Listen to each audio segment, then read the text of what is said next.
네, 오늘 이 성탄 감사 예배 때 우리가 함께 나눌 하나님 말씀은 마태복음 1장 21절에 기록된 말씀입니다. 어, 오늘이 무슨 날입니까? 예, 크리스마스입니다. 크리스마스가 무슨 날입니까? 선물 받은 날. 예수님의 태어나심을 기념하고 감사하는 날. 근데 예수님이 과연 이 날에 태어나셨을까요? 아니죠. 예수님께서 이 날에 태어나시진 않았습니다. 그리고 과거에 우리 믿음의 선배들은 이 날을 지키고 이 날에 예배를 드리고 이 날을 특별한 날로 삼는 것에 대해서 경계하고 금지하기까지 했었어요. 왜냐하면 이 날들 가운데 너무 미신적이고 잘못된, 그리고 예수님의 성육신과는 아무 상관이 없는 그러한 모습들, 풍습들이 이 연말에 예수님의 이름으로, 하나님의 이름으로 막 자행된 모습들이 많았기 때문에 그래요. 그래서 예전에 우리 믿음의 선배들은 너네들 크리스마스 지키지 마, 크리스마스 때 모이지 마, 크리스마스 때 예배 드리지 마라, 뭐 특별한 거 하지 마 라고 이렇게까지도 이야기를 했었어요. 그런데 또 세월이 흐르면서 이 연말에 이런 여러 가지 조성된 분위기 속에서 또 이 예수님의 탄생을 기념한다라고 하는 미명하에 이런 즐거운 분위기들이 또 어느덧 또 교회 가운데 이렇게 자리하게 되었습니다. 그래서 목사님이 처음에 목회를 할 때, 목사님이 처음에 교회를 개척할 때 고민이 진짜 많았어요. 이런 여러 가지 날들을 과연 지켜야 되나? 예배를 드려야 되나? 이런 고민이 엄청 많았어요. 그런데 목사님이 되게 또 신뢰하고 또 존경하는 목사님 한 분이 이러한 교회 안에서의 여러 날들, 흔히 우리가 절기라고 부르는 날들에 대해서 글을 쓰신 내용들이 있는데, 그것들을 금지하고 안 하기보다는 그 당시의 시대적인 상황들을 우리가 감안하고, 그러면 우리가 이 날을 어떻게 하면 더 성경적으로 보낼 수 있을지, 어떻게 하면 이 날들을 성도들에게 정말 유익이 되는 날들로 보낼 수 있을지를 고민하는 게 더 바람직하지 않나 라고 이렇게 말씀하신 거를 듣고, 그래, 우리가 이 날에 예수님의 성육신의 의미에 대해서 우리가 함께 나누면서 그 성육신의 의미에 대해서 감사하는 날로 삼으면 정말 유익이 되는 날들이지 않을까라고 하는 생각에 또 이렇게 우리가 크리스마스에 함께 모여서 예배를 드립니다. 하지만 이 날이 예수님이 탄생하신 날이다 아니다? 아닙니다. 네. 단지 그러한 역사 가운데서의 이제 그러한 합의들이 있어 왔고, 또 우리는 그것을 이제 기억하고 기념하면서 이 날의 성육신의 의미에 대해서 함께 살펴보는 시간들로 이 시간 함께 선용하기를 바랍니다. 오늘 말씀은 예수님의 동정녀 탄생에 대한 내용들을 다루고 있는 본문 가운데 기록되어져 있는 말씀의 내용으로, 우리는 이 말씀의 내용을 통해서 예수님께서 이 땅에 왜 인간의 몸을 입고 오셨는가 라고 하는 내용을 분명하게 확인할 수 있습니다. 예수님이 하나님이신데 왜 인간의 몸을 입고, 이런 여러 가지 한계와 제약이 있는 인간의 몸을 입고 이 땅에 오셔야지만 되었는가 라고 하는 것을 오늘의 이 말씀을 통해서 분명하게 확인할 수가 있는 것입니다. 오늘날 매해 연말이 되면 수많은 사람들이, 심지어는 교회를 다니지도 않고 예수님을 믿지 않는 사람들도 예수님의 탄생을 축하한다라고 이야기하고 기뻐하며 즐거워합니다. 심지어는 절에서도 예수님의 탄생을 축하합니다라고 플랜카드를 걸어놓고 이렇게 축하한다, 기뻐한다라고 하는 이야기들을 하고 있는 것을 우리가 요즘에 또 뉴스의 내용들을 통해서 주변의 모습들을 통해 보게 됩니다. 그리고 어떤 사람들은 우리의 죄 문제를 해결해 주시기 위해 오신 그 예수님의 탄생을 기념하면서 오히려 그 날 가운데 그 예수님의 탄생을 기념한다라고 하는, 기뻐한다라고 하는 그 날에 오히려 더욱 악하고 음란함의 죄를 범하기도 하는 아이러니한 상황들을 연출하고 있기도 합니다. 오히려 그 예수님의 탄생을 기뻐하고 기념한다라고 하면서 더 술을 마시고 더 여러 가지 악한 행동들을 나타내 보이는, 정말 이 앞뒤가 맞지 않는 정말 아이러니한 상황들을 연출하는 모습을 우리는 오늘날 쉽게 보게 되는 것입니다. 그리고 이러한 오늘날의 연말의 분위기는 예수님의 성육신의 의미와 목적을 바르게 이해하지 못하고 있는 데서 오는 현상들이라고 생각합니다. 거기에는 교회의 잘못도 있고, 거기에는 성도들의 잘못도 있고, 목사님들의 책임도 있다라고 생각합니다. 오늘 이 시간, 이 예수님의 성육신을 기념하고 감사한다라고 하는 이 날에 오늘 이 마태복음의 말씀, 예수님의 그 이름에 담긴 그 의미를 함께 살펴보며 예수님의 이 땅에 인간의 몸을 입고 오심이 의미하는 바가 무엇이고 그 목적이 무엇이며 그로 말미암아 우리가 누리게 된 유익은 무엇인지, 우리는 예수님의 성육신 하심 가운데 무엇에 대하여 감사하고 또한 어떻게 그 감사를 진정으로 나타내 보이고 표출하며 살아갈 수 있는 것인지를 함께 살펴보므로 그저 조성된 분위기에 취해서 막연한 실체 없는 무엇에 대하여 기뻐하는지도 모른 채 그저 기뻐하고 그냥 아무 생각 없이 즐거움 가운데 이 연말의 때를 보내며 오히려 예수님의 오신 그 목적과는 정반대의 삶, 오히려 더욱 죄를 짓는 기회로 이 연말의 때를 오용하는 것이 아닌 우리가 기억해야 될 것을 분명히 마음 가운데 새김 가운데 이 연말의 때를 하나님의 선하신 뜻과 목적대로 선용하며 감사와 기쁨 가운데 보내는 우리 바른교회 공동체가 되기를 바랍니다. 우리는 오늘 함께 읽은 말씀 마태복음 1장 21절의 말씀을 통해서 예수라고 하는 이름이 성부 하나님께서 천사들을 통해 전해주신 성자 하나님의 이름이라고 하는 사실을 확인할 수 있습니다. 그리고 그 사실은 누가복음 1장 31절과 32절에 기록된 말씀을 통해서도 확인할 수 있는 바라고 할 수 있습니다. 우리는 하나님께서 천사를 통해서 마리아와 요셉 모두에게 예수님의 이름을 말씀해 주셨다라고 하는 사실에서 예수님의 이 이름이 갖고 있는 그 중요성, 그 가치를 다시 한번 분명하게 확인할 수가 있습니다. 그리고 예전에도 여러 차례 말씀드렸던 것처럼 성경 말씀에서의 이름이라고 하는 것, 오늘날에도 우리의 각자 이름을 아무렇게나 짓지 않지만 심지어는 예전에 우리 한참 조상들은 막 이름을 개똥이라고도 짓고 말똥이라고도 짓고 막 이랬어요. 근데 그 이름, 그렇게 이름을 짓는데도 의미가 있었고 목적이 있었어. 왜 그랬을까? 오래 살라고. 일찍 죽지 말고 오래 살으라고 그 부모님들이 그러한 아무 이름, 그냥 되게 귀하게 여겨지지 않는 이름들을 막 자식에게 붙여주기도 했던 거예요. 그처럼 이름이라고 하는 것은 그 부모의 어떤 바람들이나 어떤 여러 가지 그 존재의 어떤 목적이나 가치들을 담고 있는 의미들이 항상 그 대상에게 부여되기 마련이라고 할 수가 있는 것입니다. 그리고 마찬가지로 하나님께서 그와 같이 우리 예수님의 이름을 말씀해 주셨다, 우리에게 계시해 주셨다라고 하는 사실을 통해 예수님의 이름이 갖고 있는 그 의미의 중요성을 우리는 분명하게 확인할 수가 있는 것입니다. 그리고 그런 맥락에서 예수님의 이름을 하나님께서 친히 마리아와 요셉에게 알려주셨다라는 사실 또한 당연한 말씀이긴 하지만 예수님이라고 하는 이름의 의미가 특별하다라고 하는 것을 우리는 깨달을 수가 있는 것입니다. 그리고 그것은 바로 예수님의 이 땅에 오신 목적을 나타내 보여주시는 것이다라고 할 수 있습니다. 마태복음에 기록된 말씀에서 알 수 있듯이 예수라고 하는 이름이 갖고 있는 의미는 자기 백성을 저희의 죄에서 구원할 자라고 하는 의미입니다.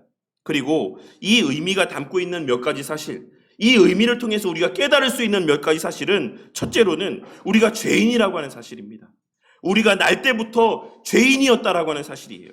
그리고 둘째로는 예수님의 이 땅에 오신 궁극의 목적이 바로 우리를 그 죄의 문제로부터 자유하게 하시기 위해서 이 땅에 오신 것이다 라고 하는 것을 확인할 수가 있는 것이고, 또한 예수님만이 우리의 그 죄 문제를 해결해 주실 수 있다라고 하는 의미 또한 이 말씀 가운데 담겨져 있다라고 할 수 있습니다. 그리고 마지막 넷째로는 예수님께서 죄의 문제를 해결해 주시는 대상은 오직 누구뿐이다? 오직 자기의 백성뿐이다라고 하는 사실을 우리는 예수님의 이 이름에 담긴 의미를 통해서 확인할 수가 있는 것입니다.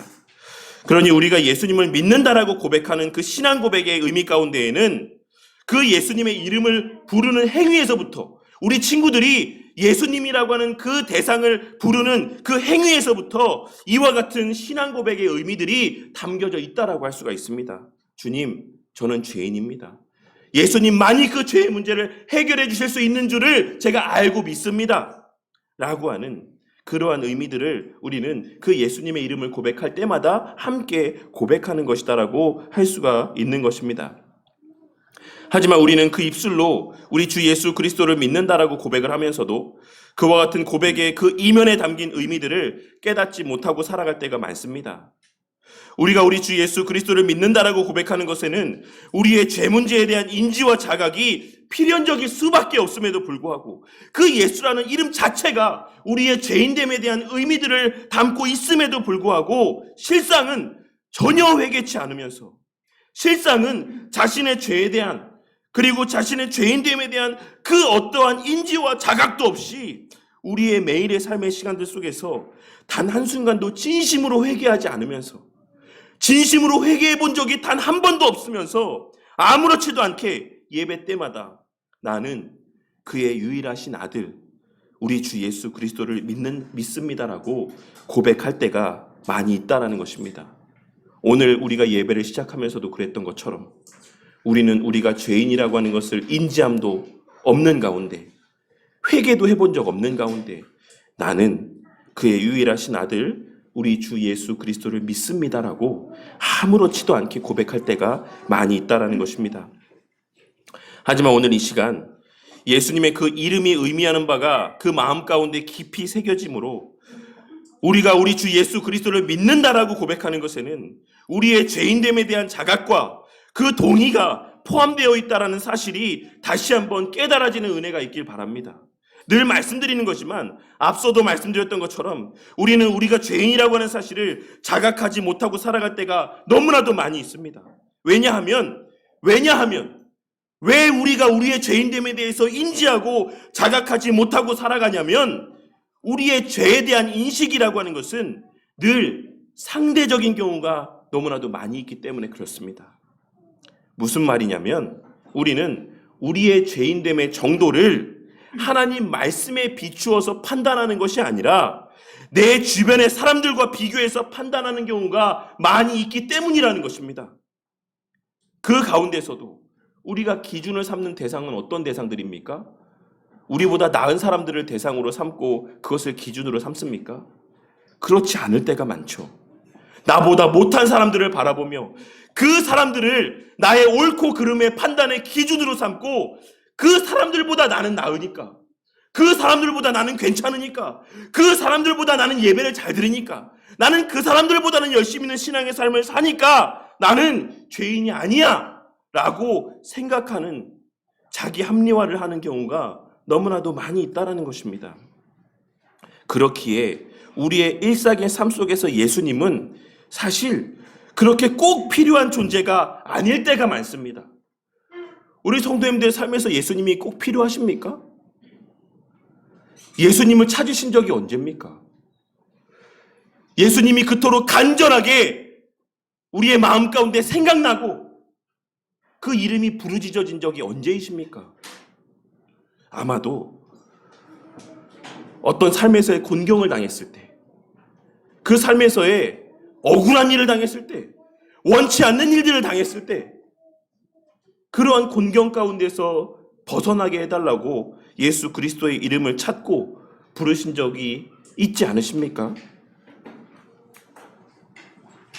하지만 우리가 진정 우리 주 예수 그리스도의 이름을 불러야 될 때는 우리의 죄인됨을 자각할 때라는 사실을 우리는 오늘 말씀을 통해 반드시 깨달을 수 있어야지만 되고, 그와 같이 그 자신의 죄인됨을 인지하고 살아가는 자들에게 있어서는 매일의 삶의 시간들 속에 그 예수 그리스도의 이름이 고백되어지지 않을 수 없다라는 사실을 우리는 반드시 깨닫고 명심함 가운데 살아갈 수 있어야지만 될 것입니다. 우리의 삶 속에서 우리는 우리의 입술로 회개할 때 누리고 만끽할 수 있는 우리 주 예수 그리스도의 십자가 대속의 은혜로 말미암는 그 죄책감에서부터의 자유함을 맛보는 것이 아니라 우리 주변에 우리보다 못한 사람들의 삶의 모습을 통해 그 범죄함으로부터 말미암는 죄책감으로부터의 자유함을 느낄 때가 많습니다. 우리의 마음 가운데 우리에게 그 죄책감으로부터의 자유함을 주는 그 근거는 우리 주 예수 그리스도의 그 십자가에 달려 죽으심, 성육신과 십자가에 달려 죽으심의 은혜로 말미암는 자유함을 느끼기보다는 내 주변 사람들의 나보다 못한 모습들을 바라봄을 통해서 그 죄책감으로부터의 자유함을 느낄 때가 많이 있다라는 것입니다. 하지만 이 예수님의 성육신을 기념하는 이 날에 과연 우리의 죄로부터의 그 자유함은 무엇으로 말미암는 것이어야지만 되는지를 다시 한번 깨닫게 되는 은혜가 있기를 바랍니다. 나보다 못한 사람들을 바라보며 나보다 더 죄를 짓는 사람들을 바라보며 그래, 나는 저 사람보다는 덜 죄를 지으니까 나는 그래도 조금은 괜찮은 사람이지, 나는 덜 죄인이지 라고 하는 인식 가운데 그러한 사람들의 모습을 바라보며 죄책감으로부터의 자유함을 느끼는 것이 아니라 우리 주 예수 그리스도로 말미암는 죄에서의 자유함을 누리고 만끽하게 되는 저와 우리 모두가 되기를 바란다는 것입니다. 오늘날 우리에게 있어 예수님은 예수님 당시에 예수님을 따랐던 제자들에게 여겨졌던 예수님의 모습과 비슷하게 여겨질 때가 많은 것이 사실입니다. 예수님 당시에 예수님을 따랐던 제자들이 이 땅에서의 부귀 영화를 가져다 줄 대상으로 예수님을 믿고 예수님을 따랐던 것처럼 오늘날 이 시대를 살아가는 상당수 교인들에게 있어서도 예수님이라고 하는 존재는 그들의 죄 문제를 위해 오신 분이 아닌 이 땅에서의 부귀 영화를 안겨다 줄 세상적인 메시아로 여겨지는 경우가 많이 있다라는 것입니다. 하지만 우리는 오늘 말씀을 통해 예수님의 자기 자신에 대한 그 계시의 말씀을 다시 한번 분명하게 그 마음 가운데 새길 수 있어야지만 될 것입니다. 예수님께서는 마가복음 2장 말씀에서 건강한 자에게는 의사가 쓸데없고 병든 자에게라야 쓸데있느니라. 나는 의인을 부르러 온 것이 아니요 죄인을 부르러 왔노라 라고 분명하게 말씀하셨습니다. 하지만 오늘날 교회 안에는, 오늘날 이 시대의 교회 안에는 스스로를 죄인이 아닌 의인이라고 여기는 자들만이 넘쳐나는 시대가 되므로 오늘날 교회 안에서의 예수님의 그 본연의 자리는 점차 사라져가고 있는 것이다라고 할 수 있는 것이고, 그 자리를 그저 복 주시는 하나님, 사랑의 하나님이라고 하는 보기 좋은 모습으로 포장된 거짓된 하나님의 이미지들만이 그 예수님의 자리를 대체하여 가고 있는 시대를 우리는 살아가고 있는 것입니다. 그리고 실상 그러한 오늘날 이 시대는 우리 예수님을 전혀 알지 못하고 살아가고 있는 것과 마찬가지임에도 불구하고 오늘날 이 시대는 실상 성경이 계시하고 있는 하나님께서 친히 말씀하고 있으신 대로의 그 예수님을 전혀 알지 못하고 살아가고 있는 그러한 시대가 되었음에도 불구하고 그와 반대로 이 연말의 크리스마스의 분위기는 오히려 믿지 않는 자들에게까지 환영을 받는 즐거운 축제의 시간들로 여겨지는 참으로 아이러니한 시대를 우리는 살아가고 있는 것입니다. 그렇다면 제자들에게 있어 예수님의 그 예수님 되심은 언제 깨달아지게 되었습니까? 그것은 바로 그 자신의 죄인됨을 깨닫게 되었을 때입니다. 베드로 사도가 예수님을 3번 부인하고 예수님과 눈이 마주쳤을 때, 그리고 그 이후 자신의 죄의 극치를 목도하고 인지하게 되었을 때, 그 이후 베드로에게 있어 예수님은 진정한 메시아로서 깨달아지게 되었고 예수님의 이 땅에 오심의 그 가치가 진정으로 깨달아지게 되었다라고 할 수 있습니다. 그렇게 그 이후에 베드로의 예수님을 향한 사랑이라고 하는 것은 이전의 예수님을 향한 사랑과 그 질적인 면에서를 비롯하여 모든 면에서 큰 차이가 있게 된 것이라고 할 수 있는 것입니다. 그처럼 우리가 우리 예수님의 성육신하심의 가치를 온전히 깨닫게 되는 것은 오직 우리 자신의 죄인됨을 온전히 깨닫게 된 이후에만 가능한 것이다라고 하는 사실을 오늘 말씀을 통해 깨닫게 되는 은혜가 있기를 바랍니다. 그렇다면 우리 성도님들은 이 성탄 예배 가운데 무엇에 감사하고 있으십니까? 예수님의 이 땅에 인간의 몸을 입고 오심이 무엇이 그렇게 기쁘고 감사한 일로 여겨지십니까? 저와 우리 모두의 마음 가운데 오늘 이 시간 우리 예수님의 성육신에 대한 감사와 기쁨의 이유가 그 본래의 목적대로 깨달아지고 마음 가운데 새겨지기를 바랍니다. 우리는 절대 우리의 죄 문제를 해결할 수 없고 우리 스스로의 힘으로 절대 천국에서의 영원한 복을 누리게 될 수 없습니다.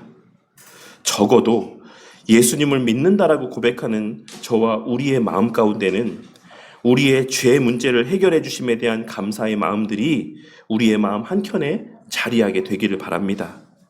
우리 예수님을 그저 우리 삶에서의 나의 부족한 욕구를 채워주시기 위한 정도로만 여기며 그러한 욕구를 채워주실 때에만 하나님께 감사하며 예수님께 감사하는 삶을 살아가는 자들이 되지 않기를 바란다는 것입니다. 우리가 만일 오늘 말씀 가운데 기록된 그 예수님을 믿는 것이 맞다라고 한다면, 우리 성도님들이 믿는다라고 고백하는 그 예수님이 오늘 말씀에서의 이 계시되어져 있는 이 예수님이 맞다라고 한다면 우리의 마음 가운데는 반드시 필연적으로 죄에 대한 부정적인 반응이 생겨나게 될 수밖에 없습니다. 우리가 믿는 그 예수님이 오늘 말씀에서의 이 계시된 예수님이 맞다라고 한다면 그러한 우리의 마음 가운데는 필연적으로 죄에 대한 부정적인 반응이 생겨나게 될 수밖에 없다라는 것입니다. 왜냐하면 우리가 믿는 그 예수님, 우리가 사랑한다라고 고백하는 그 예수님이 바로 우리의 그 죄 때문에 인간의 몸을 입고 이 땅에 오셔서 그 죄 때문에 십자가에 달려 죽으신 것이기 때문입니다. 그러니 우리가 우리 예수님을 진정으로 믿게 되었다라고 하는 것은 우리의 마음 가운데 필연적으로 죄에 대한 거부 반응이 생겨나게 될 수밖에 없는 것입니다.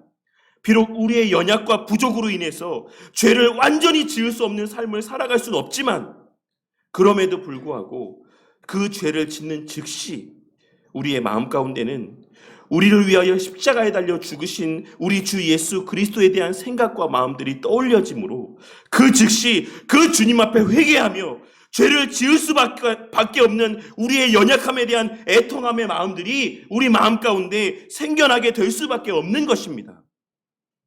그리고 그러한 모습이 바로 거듭난 자에게 필연적으로 허락되어지는 성화의 모습의 한 측면이라고 할 수가 있는 것입니다. 우리는 거듭남 이후의 성화의 과정들 속에서 점점 더 죄에 대하여서는 죽고 점점 더 새로운 생명에 대하여서는 살아나는 삶을 살아가게 될 수밖에 없는 것입니다. 그리고 그 주신 성화의 은혜를 귀하고 가치 있게 여기며 죄를 멀리하는 삶을 살기 위해 애쓰고 새로운 생명에 대하여서는 살아나기 위해 몸부림치는 삶을 살아가는 것, 이와 같은 삶이야말로 진정 예수님의 성육신하여 주심에 대한 그 은혜에 감사하는 삶의 모습인 것을 우리는 반드시 깨달을 수 있어야지만 되는 것입니다.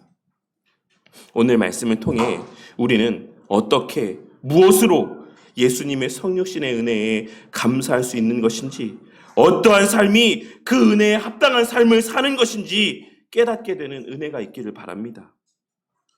그저 특별한 찬송 한 곡 부르고 그저 그 예수님의 성육신 하심의 은혜에 감사한다며 헌금 몇 푼 드리고 성도들끼리 맛있는 식사 한 끼 나누는 것, 가족들과 맛있는 식사 한 끼 나누는 것, 사랑하는 이들과 선물 하나 주고받는 것, 과연 이런 모습이 주님의 성육신을 기념하고 그에 대하여 감사하는 우리의 모습의 전부인가, 최선인가? 과연 이러한 모습이 진정 예수님의 이 땅에 오심에 대하여 감사하는 모습인가? 라고 하는 것을 진지하게 생각해보는 저와 우리 모두가 되기를 바란다는 것입니다. 예수님의 성육신 하심의 은혜에 진정으로 감사한다라고 하는 것은, 그 은혜를 진정으로 깨닫고 살아간다라고 하는 것은 그 성육신 하심의 목적대로의 삶을 살기 위해 애쓰는 모습을 통해서만 증거되고 표출되어질 수 있습니다. 예수님께서 왜 이 땅에 오셨습니까? 우리를 그 죄에서 자유하게 하시기 위해 이 땅에 오신 것입니다. 그러니 우리가 그 은혜에 대하여 감사한다라고 하는 것은 그와 같은 삶을 살기 위해 애쓰는 것, 그 죄를 다시는 동일하게 짓지 않기 위해 애쓰고 몸부림치는 삶을 통해서만 우리는 그 은혜에 합당한 삶을 살아갈 수가 있다라는 것입니다. 그리고 우리 주님께서는 그 성육신의 은혜와 십자가 대속의 은혜로 그러한 삶을 살아갈 수 있는 은혜까지, 그 죄에 대하여 싸울 수 있는 그 능력을 허락해 주시는 은혜까지 우리에게 허락해 주셨다라는 사실을 우리는 말씀을 통해 반드시 깨닫고 명심함 가운데 살아가야지만 되는 것입니다. 이 사실을 깨닫고 매년 이 연말에 이 성탄의 그 기쁨을 함께 나누는 때를 맞이하게 될 때마다 우리의 죄 때문에 이 땅에 인간의 몸으로 오신 우리 주 예수 그리스도를 떠올리며 그 예수님의 이 땅에 오신 목적과 이루고 성취하신 은혜에 합당한 지난 1년의 삶을 살았는가를 돌아보는 시간으로 이 연말의 때를 선용하는 저와 우리 모두가 되기를 바랍니다.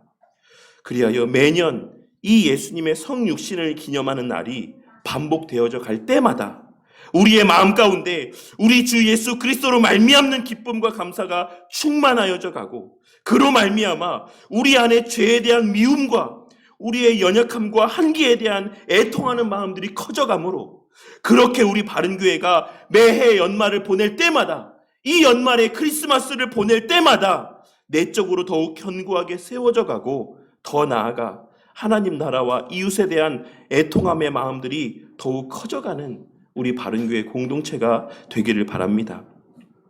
그리하여 그 마음이 발로가 되어 이 연말에 그러한 우리 마음 가운데 주시는 은혜들이 발로가 되어 이 지역의 복음화 가운데 귀하게 쓰임받는 이 지역의 수많은 하나님의 택하신 자들을 우리 주 예수 그리스도의 이름으로 그들의 죄에서 구원하는 일에 귀하게 쓰임받는 우리 바른교회 공동체가 되기를, 그리하여 매년 연말이 반복되어져 갈수록 그 예수 그리스도로 말미암아 감사하는 자들이 이 예배의 자리 가운데 더 많아지게 되는 은혜가 있기를, 그러한 우리 바른교회 공동체가 되기를 주님의 이름으로 간절히 축원합니다.